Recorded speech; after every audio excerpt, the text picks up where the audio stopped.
Yang saya ingin katakan, karena ini kan pertandingan home. Beda tentu dengan pertandingan away. Betul. Gitu, kira-kira ya. Betul. Kalau lihat nanti di Senayan. Gitu.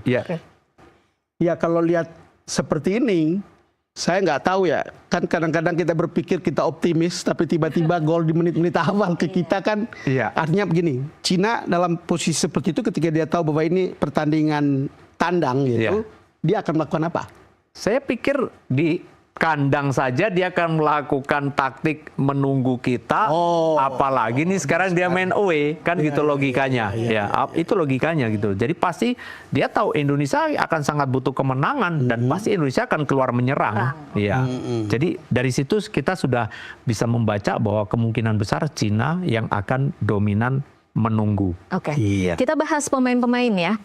Ada Beckham Putra yang baru dipanggil menggantikan Septian Bagaskara karena cedera. Anda melihatnya ini upaya untuk menghapus dahaga Bobotoh kah atau kebetulan kan dari Persib. Atau Patrick Kluivert benar-benar akan memberikan kesempatan? Yang pertama kalau kita melihat bagaimana pergantian Beckham Putra ini masuk menggantikan Bagaskara kan sebetulnya beda posisi ya. Bagaskara itu kebetulan juga mantan pemain saya di klub sebelumnya itu striker. Real striker. Ya, dia sekarang di posisi oleh Romani ya. Sementara si Beckham Putra ini kan dia bisa pemain yang memfungsikan diri sebagai pemain nomor 10 atau second striker atau pemain nomor 8 gelandang atau dia bisa seorang winger. Tapi kalau Anda melihat kekuatan dari seorang Beckham Putra, kira-kira mampukah menggantikan Marceng misalnya? Ya, saya pikir Beckham Putra pemain yang bagus. Dia punya kecepatan yang jauh lebih bagus dari Marcelino. Ya. Tapi Marcelino punya kelebihan, dia sangat smooth dalam dribbling dan dia pintar menempatkan posisi. Nah, saingan untuk Beckham Putra ini menurut saya ada pada Yaakob Sayuri, Egy Maulana Fikri dan Lily Pali. Inilah pemain yang akan bersaing ya dengan Beckham Putra menurut saya. Kalau urutannya seperti itu mungkin Beckham Putra adalah urutan nomor 4 dong berarti ya. Saya nggak mengatakan itu, tapi semua akan dilihat dalam proses latihan yang akan berlangsung dan sekali lagi kebutuhan tim. Nah, apa yang akan didesain, apakah kita akan benar-benar real main dengan 3-4-3 melalui winger kita yang diekspos untuk benar-benar dari luar, tentu mungkin bukan Beckham. Mungkin Sayuri, tapi kalau dibutuhkan untuk yang infilter, ya mungkin Beckham. Jadi sekali lagi tergantung taktik yang akan dibuat. Cuman memang kita kehilangan Marcelino Ferdinand ya dalam 2 pertandingan, 2 gol 1 assist, kan gitu. Itu sebetulnya sesuatu banget begitu. Yang dalam level itu di penggantinya siapa sebetulnya?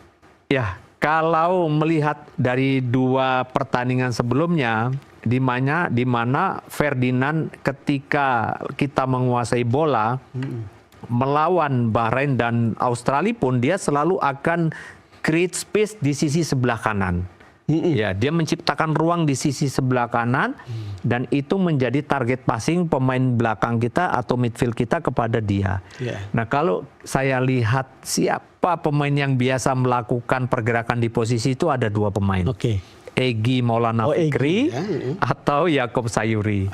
Jadi 2 pemain itu. Nah, kalau Beckham Putra sama, kadang-kadang dia juga bermain di posisi itu. Tapi Beckham cenderung justru dia lebih dominan untuk dia masuk ke tengah.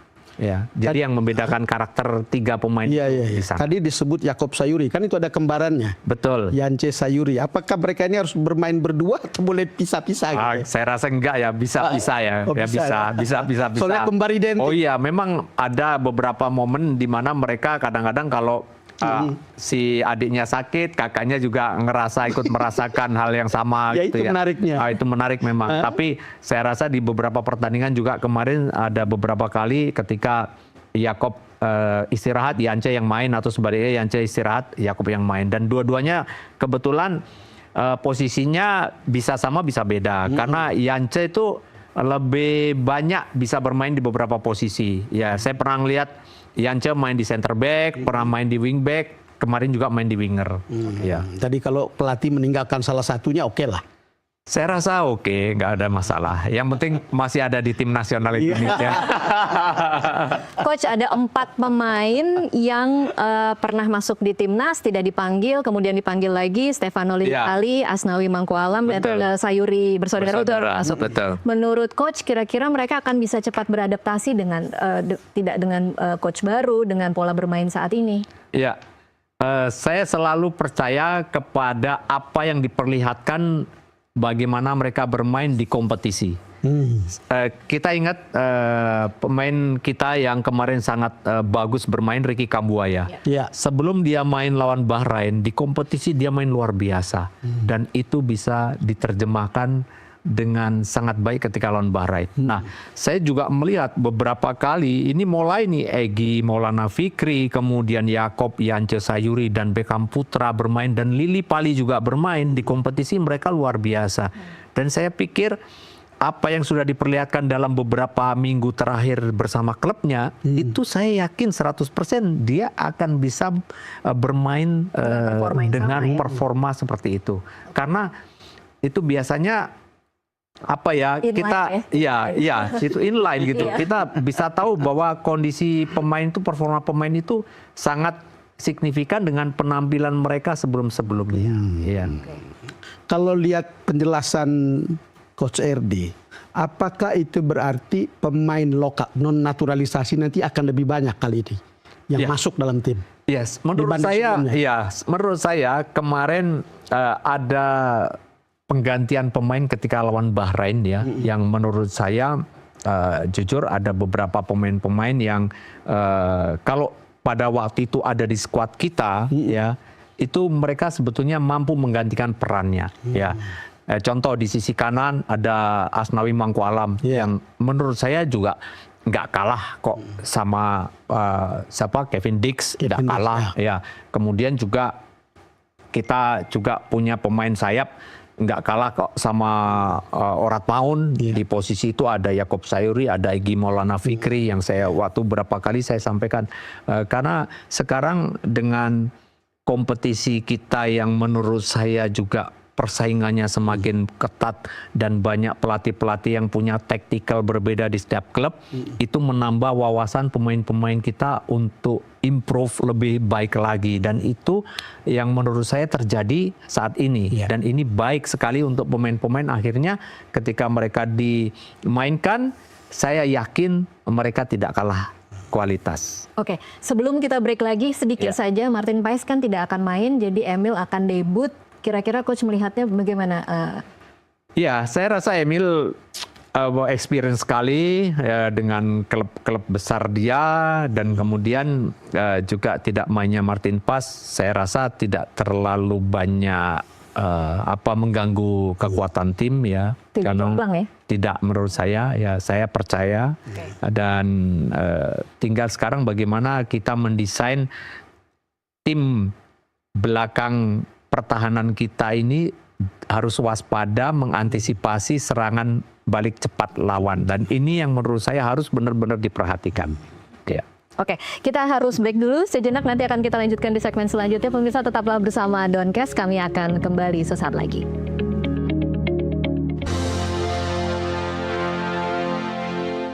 Pemirsa, Anda kembali menyaksikan Doncast. Ini adalah segmen terakhir dalam pembahasan kita kali ini, masih bersama dengan Coach RD Rahmat Darmawan.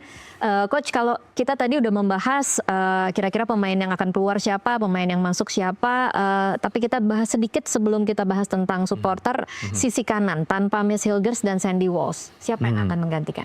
Ya, saya pikir kalau di posisi itu kita punya pemain belakang, ada Jordi Amat.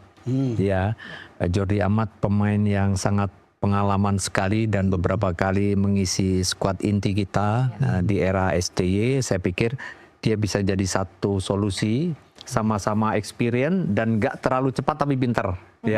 Beda dengan Rido. Kalau Rido memang lebih cepat dibandingkan ketiga pemain yang ada. Jadi dia lebih cepat atau lebih? Harus ada kombinasi di antaranya. Jadi nggak semuanya pinter tapi lambat. Nggak semuanya pinter tapi lambat. Pintar bagi pemain sepak bola itu apa sih ukurannya? Ukurannya nomor satu adalah dia tahu kapan dia mengambil intersepsi, kapan dia menunggu. Itu kalau pemain belakang. Ya, dia bisa membaca permainan, dia melihat kira-kira arah bola akan kemana, dia positioningnya tepat. Ya, kemudian menjaga jarak antara pemain yang dijaga dengan kemungkinan bola akan datang. Jadi di situ dia membacanya. Nah, kalau Rizky Ridho memang di samping dia juga bisa lakukan itu, Rizky Ridho itu lebih cepat dalam mengantisipasi kemungkinan-kemungkinan lawan akan seperti apa. Bahkan ketika 1 lawan 1, Rizky Ridho salah satu pemain belakang yang paling susah dikalahkan karena kecepatan dia, flexibility dia sangat baik. Jadi di situ. Nah, pintar. Iya, pintar. Ya, terus yang berikutnya adalah bagaimana kalau mungkin mengganti posisi di sebelah kanan? Ya. Saya yakin Asnawi ya dengan prestasi dia, dengan performance dia, dengan klubnya di Thailand kemarin, dia sudah menunjukkan kalau toh kita harus menempatkan dia di situ. Saya rasa saya juga nggak ragu untuk dia bisa dia ambil bagian di tim ini untuk bisa menjadi pilihan utama. Ya, jadi ada banyak possibility yang dilakukan oleh tim kepelatihan sekarang karena memang jujur ini performa para pemain dengan klubnya masing-masing ini cukup oke lah ya mereka. Menjanjikan. Ya, cukup baik ya. Oke. Peluang Indonesia kalau melihat bagaimana nanti melawan Cina, melawan Jepang untuk lolos ke Piala Dunia 2026 seperti apa, Coach? Soalnya para pengamat ini semua mengatakan kita akan menang. Bahkan kita undang Justin minggu lalu ya, mengatakan kans kita untuk menang itu 60-70%. Menurut Coach RD gimana itu? Ya, kalau saya mencoba mengkomparasi taktik tim China, strong dan weakness-nya, dan sekarang saya coba bagaimana tim Indonesia. Nah, Cina kemarin dia bermain dengan beberapa pertandingan, dia sangat bagus ketika dia bertahan, tapi ketika di fase transisi dari menyerang ke bertahan, dia sering terlambat atau tertinggal. Lawan banyak sekali membuat gol di fase ketika dia selesai menyerang, dia terlambat transisinya. Nah, ini weakness point mereka. Itu sebenarnya sama dengan weakness kita ya? Iya, kan? betul sekali. Tapi yang menjadi catatan positif kita adalah itu bisa diperbaiki ketika kemarin di Bahrain melawan Bahrain. Walaupun kita tahu ada sempat momen kita tertinggal dalam beberapa menit untuk mengantisipasinya, tapi setelah ada penggantian masuknya Ricky Kambuaya dan masuknya beberapa pemain untuk mengganti pemain-pemain yang sudah drop kondisinya, itu menjadi kemudian ideal lagi. Nah, kemudian Cina dia pasti akan mencoba untuk menunggu, benar-benar menunggu kita untuk masuk, kemudian akan serangan balik. Dan oleh karena itu pasti kita akan menyiapkan satu struktur tim yang mungkin sedikit berbeda. Ada tim yang dominan attacking, tapi juga disiapkan siapa yang bertahan. Nah, sekarang menurut saya Tom Hai, Pelupesi mungkin akan dibuat lebih sabar lagi. Lebih sabar lagi. Bagaimana cara membuatnya adalah 3+2. Sementara di sisi kanan kiri Verdong dengan full wingback kanan kita itu akan sedikit membantu tim untuk melakukan serangan ke depan. Apakah artinya nanti mungkin di awal-awal permainan akan jadi lebih lambat ya? Ketika dua-duanya sama-sama seperti menunggu? Enggak, justru kita akan mengambil inisiatif serangan menurut saya akan dari sisi dua sayap kita. Karena yang tadi saya cerita, China ya ini akan lebih bisa dieksploitasi, mereka punya pertahanan itu di ruang sisi kanan dan kirinya. Ya, ini yang kemungkinan akan dilakukan oleh tim kita. Dan kalau kita berkaca dari kondisi seperti ini, yang paling penting adalah nomor satu, kita harus mewaspadai Cina ini akan melakukan kontra strateginya masih sama seperti ketika main di sana atau sedikit modifikasi sehingga nantinya mungkin dia akan bermain dengan sedikit formasi yang berbeda ya. Dan ini harus diantisipasi, tapi secara keseluruhan menurut saya kita akan bermain kemungkinan dengan dua opsi. Kita di awal-awal kita lakukan high press, yang kedua kita akan menunggu di sepertiga tengah, kita jebak mereka kemudian fast attack. Ini suatu pendekatan taktik yang menurut saya akan dilakukan. Dan kalau ini nanti bisa berjalan dengan baik, semuanya berjalan sesuai dengan game plan yang kita gambarkan, saya yakin loh kita punya peluang menangnya itu, saya setuju kalau saya katakan 60% kita. Besar juga 60%. Kita bisa memenangkan pertandingan lawan China. Ya. Wah, itu bisa. Akhirnya kita kalau kita bisa mencapai kemenangan itu tinggal berpikir menghadap Jepang kan? Iya, betul. Iya. Kalau kita berpikir tentang menghadapi Jepang, apa yang baru untuk kita? Ya tentu di situ akan berbeda lagi nanti secara taktikal menghadapi tim sekualitas Jepang dan kita harus bermain di negara mereka ya, dan tentu ada pendekatan taktik yang menurut saya sudah benar-benar disiapkan, karena target 1 poin menurut saya bukan hal yang nggak mungkin, apalagi ketika melawan Jepang, lawan Jepang nanti ya, karena ya tapi yang paling penting kita pikir ini dulu. Yang di depan dulu ya. Yang harus menang dulu nih. Soalnya kalau kita besok nggak menang akan sulit sekali. Nggak bayang kalau kita tidak menang lalu kemudian hati para supporter seperti saya. Karena saya akan nonton itu, Coach. Betul. Jeda 5 hari itu kan kemudian menjadi sangat sedikit sekali ya ketika dari Cina kemudian melawan Jepang. Artinya berarti TC kali ini juga harus mempersiapkan untuk Jepang juga sekalian ya? Saya rasa belum. Ya, saya rasa semua konsentrasi mereka menghadapi pertandingan yang sangat penting lawan Cina untuk dapat 3 poin. Kemudian setelah dapat 3 poin, baru kita berpikir Jepang. Baru berpikir sebagai Jepang. Pelatih, Coach. Ya. Apa yang seorang pelatih pikirkan ketika penonton atau supporternya seperti di GBK? Dengan semangat supporting seperti itu gitu. Apa yang dipikirkan oleh seorang pelatih atau dirasakan? Yang pasti kita harus bisa menyeimbangkan antara intelijensial dan emosi pemain. Ya, itu bicara psikologi lagi. Jangan sampai motivasi yang berlebih justru nanti menghadirkan satu stressing yang berlebih yang mengakibatkan tidak keluarnya kemampuan kita, beban buat kita.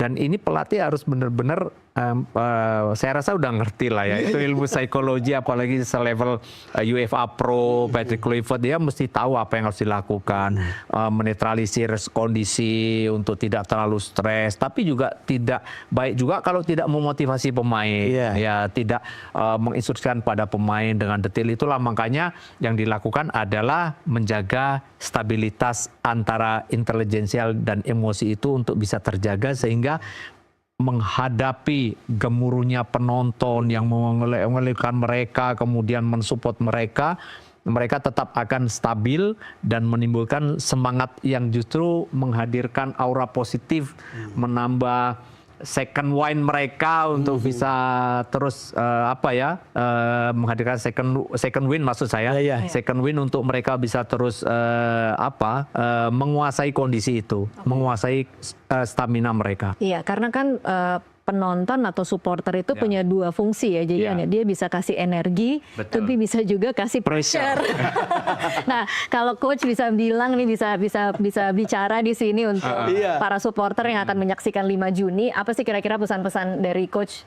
Ya, kalau menurut saya supporter ya, saya tidak punya hak untuk mengharuskan mereka, tapi kewajiban seorang supporter mendukung tim nasional dengan semaksimal mungkin itu pasti.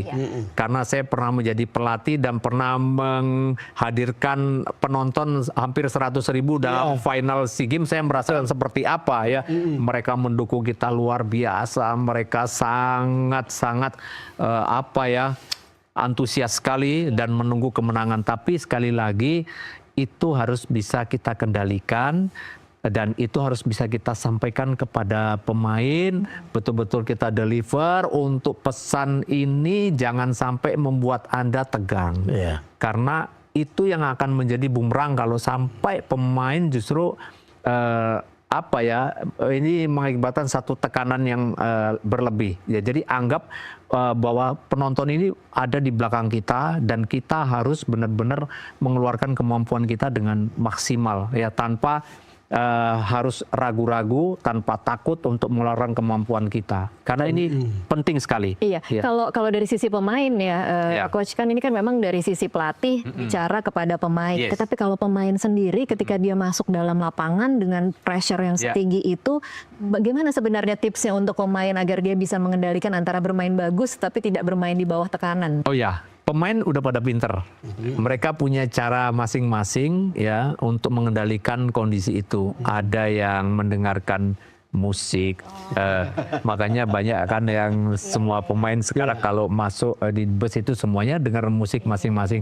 Ada kadang-kadang di dalam ruang ganti itu kita membuat joke-joke yang bisa membuat suasana hidup. Pelatih menginstruksikan beberapa hal atau mengatakan beberapa hal-hal yang penting. Malah kadang-kadang kalau bisa kita melucu, membuat sebuah joke yang bisa membuat segar di dalam suasana di dalam ruang ganti itu. Tapi yang dominan sekarang lebih banyak bagaimana mereka mendengarkan lagu atau mereka justru berdoa melalui hal-hal yang mereka biasa lakukan di dalam keseharian mereka. Coach, saya kadang-kadang melihat di video ya, bagaimana pelatih itu marah-marah di ruang ganti. Iya. Itu pengaruhnya apa sebetulnya? Iya, memang sekali lagi itu tergantung karakter pelatih. Tergantung karakter pelatih. Bagaimana apa yang akan disampaikan kepada pemain dan apa permasalahannya. Kalau permasalahannya memang mengharuskan dia marah, dia harus marah. Tapi kalau mengharuskan dia hanya memberikan sebuah treatment dengan hanya soal salah paham, strategi dan sebagainya, mungkin itu tidak harus dengan marah. Tapi dia marah mungkin akibat pemain mungkin terjadi percekcokan di antara mereka, kemudian terjadi kesalahpahaman antar pemain yang mengakibatkan dia harus mengambil kendali dengan menetralisir kondisi, itu juga bisa dilakukan. Yang spesifik di GBK, coach, kalau kita nonton bola, kan tuh setelah selesai bertanding, menang atau kalah, mereka menyanyikan lagu Tanah Airku. Iya, betul. Yang diaransemen oleh Ibu Sud. Iya. Apa maknanya untuk seorang pelatih seperti Coach RD? Yang pasti itu satu suasana yang sangat mengharukan, ya, yang itu tidak pernah dilakukan oleh banyak tim di negara manapun, dan untuk tim nasional baru Indonesia, dan itu menunjukkan sebuah konsistensi kita tentang bagaimana menciptakan rasa nasionalisme itu tidak hanya kepada diri kita, tapi juga melibatkan emosi penonton untuk masuk di dalamnya. Tujuannya tentu sangat baik sekali, karena mengingatkan penonton tentang bahwa kita sudah berjuang, kita sudah memberikan semuanya. Soal hasil kadang-kadang tidak sesuai dengan harapan penonton, dan itulah salah satu situasi yang membuat kita menyatukan bahwa kita ini sama, kita sama-sama berjuang tapi caranya berbeda. Dan ini sebetulnya satu pesan moral yang begitu dalam yang dilakukan oleh tim nasional yang melibatkan penonton di dalamnya, dan tidak hanya itu tapi melibatkan semua masyarakat Indonesia yang menonton tayangan itu. Ya, saya merasakan itulah momen yang ditunggu oleh semua orang. Bahkan banyak yang marah kalau TV yang menyiarkannya justru memotong dan tidak sampai ke lagu itu. Saya setuju, karena ini satu pesan luar biasa yang dihadirkan. Karena pada akhirnya kita harus paham bahwa kompetisi itu hanya melahirkan satu pemenang, bukan dua pemenang. Dan untuk melahirkan satu pemenang, tapi yang kalah ini juga bisa dianggap memenangkan pertandingan kalau dia sudah memberikan segalanya untuk negara, untuk bangsa. Dan ini akan diketahui oleh masyarakat, oh kita sudah memberikan yang terbaik dan inilah hasilnya. Tapi ingat, kita tetap satu, kita Indonesia. Itulah yang kemudian diterjemahkan dengan kita, dengan saya selalu merinding kita kalau kita mendengarkan itu. Dan itu luar biasa. Artinya kita merasa keindonesiaan kita itu eksis. Yes. Salah satunya ketika kita melihat tim kita bermain. Betul. Ya. Oleh memang jadi bentuk nasionalisme dan patriotisme kita bukan lagi di zaman dahulu kan pakai perang ya. Kalau ini memang melalui kompetisi ketika membawa nama negara. Melalui komunikasi seperti ini. Iya. Komunikasi yang sangat luar biasa yang diciptakan dalam atmosfer permainan sepak bola yang diikuti oleh orang yang ada di stadion, yang di luar pun menyaksikan lewat layar kaca, itu membuat mereka juga hanyut di dalamnya. Maksudnya begini, lagu itu membuat pemain terkoneksi dengan supporter, kemudian pemain dan supporter terkoneksi dengan mereka yang menyaksikan melalui layar televisi. Memang yang mengharukan bukan hanya lagunya, tapi melihat bagaimana para pemain setelah bermain, mereka datang menyapa supporter, kemudian sama-sama menyanyikan, dan kelihatan sekali memang ada chemistry antara pemain dengan ada emosional yang touchy tentang itu. Betul sekali. Iya. Oke, terakhir Coach, pertanyaan yang biasa dalam setiap dialog bola, prediksi skor mungkin Coach. Ini yang sebetulnya saya hampir nggak pernah bisa jawab. Karena nggak berani atau? Bukan ya, jadi saya selalu selalu nggak pernah bisa tepat memprediksi skor. Iya. Akhirnya kadang-kadang saya ngerasa saya ini pelatih bola, ya bener pelatih bola, tapi memprediksi skor saya hampir selalu salah karena memang saya akhirnya yakin bahwa saya ini ternyata bukan seorang peramal. Tapi oke lah ya. Tapi kalau saya bicara 60% tadi, maka ya saya yakin akan bisa selisih 2 gol. Oke, selisih 2 gol. Mudah-mudahan akan terjadi. Kita akan sama-sama menyaksikan di 5 Juni nanti. Saya kebetulan ikut menonton. Menonton di sana? Akan menonton. Oke, sekali lagi terima kasih Coach Rahmat untuk waktunya bersama kami di Sama-sama. Terima kasih Coach. Dan pemirsa, demikianlah Doncast untuk saat ini. Saya Tasya Lutmila. Dan saya Don Bosco Selamun. Mengucapkan terima kasih atas perhatian Anda. Sampai jumpa.